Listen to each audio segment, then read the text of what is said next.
What up, YouTube? So today is going to be part 3 of the Mitsubishi Eclipse GS K20 Z1 swap. Today we're going to be installing the engine. We already got the 420A engine out. If you watched the last video, pretty much I showed you how to take this out. It is for sale. It's got about 117K on it. Motor ran perfect. Transmission ran perfect, so no issues. If you want to hit me up on Instagram or leave a comment in the section, you can hit me up if you're interested in the swap, or you can hit up Hollybuilt on his Instagram or leave a comment on his YouTube page.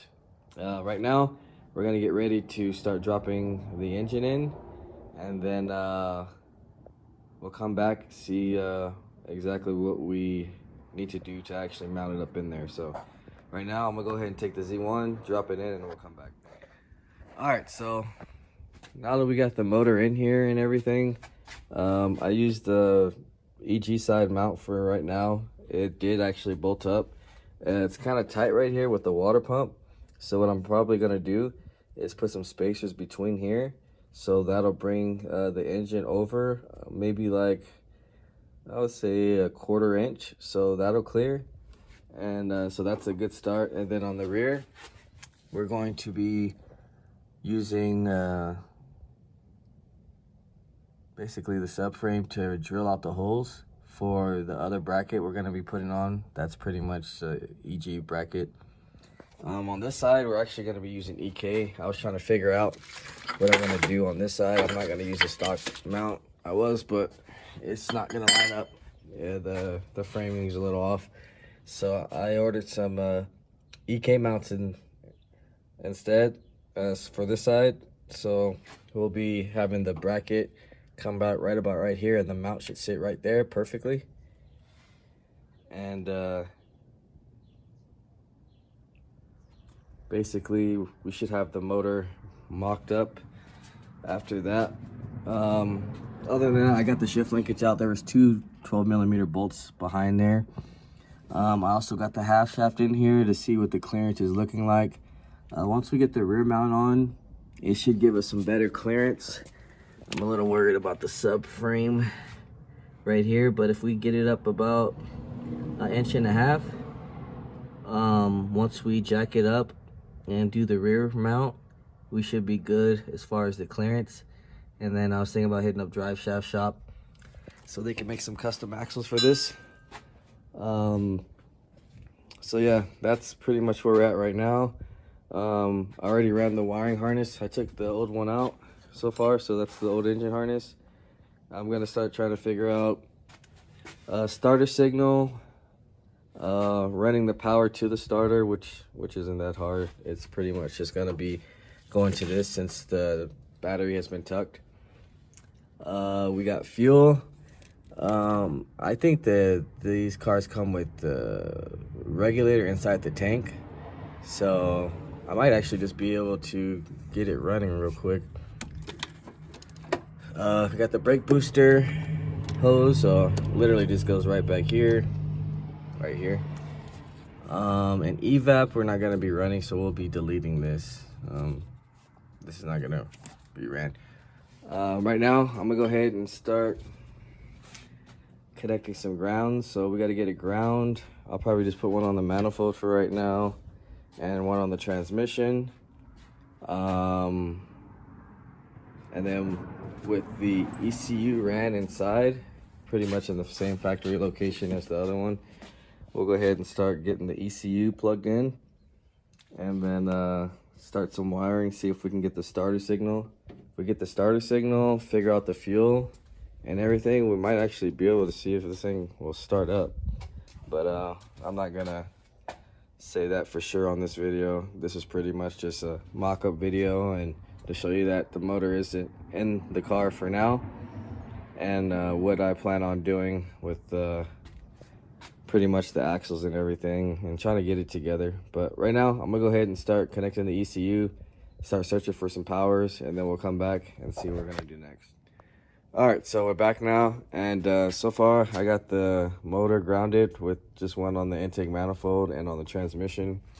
Should be good for now. And then Went ahead and hooked up the ECU and started some of the wiring, but I still need the immobilizer with the key, so I'm not gonna finish that until I get that.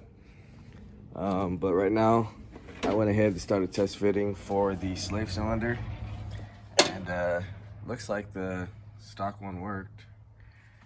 As far as from the RSX, I just needed the adapter from EG that they had, because the RSX one is a little different. I had this one, but it's connected to the actual cylinder, so just another adapter, and that worked out. So I'm gonna go ahead and finish installing that, and then start running the shifter cables, install that. I'm still waiting on the mounts. Hopefully they'll be here today. If not, maybe tomorrow, or actually Monday. So Monday we should have everything completely mounted in, or if not, depending, we'll see how it goes. But I'm gonna go ahead and start putting this shift linkage in. So cut this off, take these brackets off, and then I'll slide those in, and we'll probably drill for the shift blocks later. I'm just kind of getting everything together to see exactly what's gonna work and what's not. Mainly just to see if we can get it started soon. Once it's started, then everything will be pretty much ready to go. But I installed the brake booster line. I connected fuel just to see if this car will start once we get the ECU all going. I believe these cars came with internal fuel pump regulator, so it should be already regulated. If I threw another regulator on here, it'll just be regulating from what it already is. So if it's like 40 psi and I try to raise it, it's not literally gonna have the same pressure. It'll still be the same 40 psi. So we'll see. Like I said, I just did this temporary for right now, just to see if this car will start after we get everything wired up. I'm gonna go ahead and finish installing the slave cylinder, get these cables ran, and then we'll see what we're gonna do next. All right, so we're back now, and I got the shifter cables all installed right now. They fit through the tunnel perfect, so no modifications there. I went ahead and installed the idler pulley. This is from an EP3 or FG2 FA5, pretty much 02 to 11 Civic Si. We just need to get a belt. One thing I know we're gonna have to do is put the belt on, take the motor back out, and then put the belt on, because there's no clearance. And we still got to figure out the mounting position and everything. This was just kind of a mock-up of how everything's going to be ran and everything. Just wanted to make sure. So like I said, the slave cylinder works good. I'll show you how the shifter box is installed in here. So I'm going to have to just figure out the rest of the holes to get this mounted in, but that's nothing really. Like I said, we got some of the wiring started. Still got a lot to do though. That'll probably be next video. Like I said, this video was just kind of make sure like where the axles are gonna be at. Make sure they're gonna be in the right angle and everything. So once JFAT comes through, we'll get all that taken care of. Other than that, we'll pretty much be getting on the next video the wiring and the S2000 cluster, and then hopefully if we don't have it mounted in, it'll definitely be the video after that for sure. But yeah, the radiator's on its way, the intake is on its way, and then we're just gonna have to figure out a couple more things as far as the headers and everything. I do have TSX ones. They drop down a little more as far as the angle, since see how it goes kind of like down. The RSX ones, they kind of go out. So yeah, I got the half shaft in there just to test that out as well. So I mean, looks like the angle is going to be pretty decent. Still got a lot of stuff to do, but we're getting there. If you haven't, like, share, subscribe, comment, and if you guys want to hit me up or have any questions, you can hit me up on rarewitted_ on Instagram, or you can just comment on here, and I'll try to get back to you. But other than that, if you haven't, like, share, subscribe, comment, and I'll see you guys in the next video.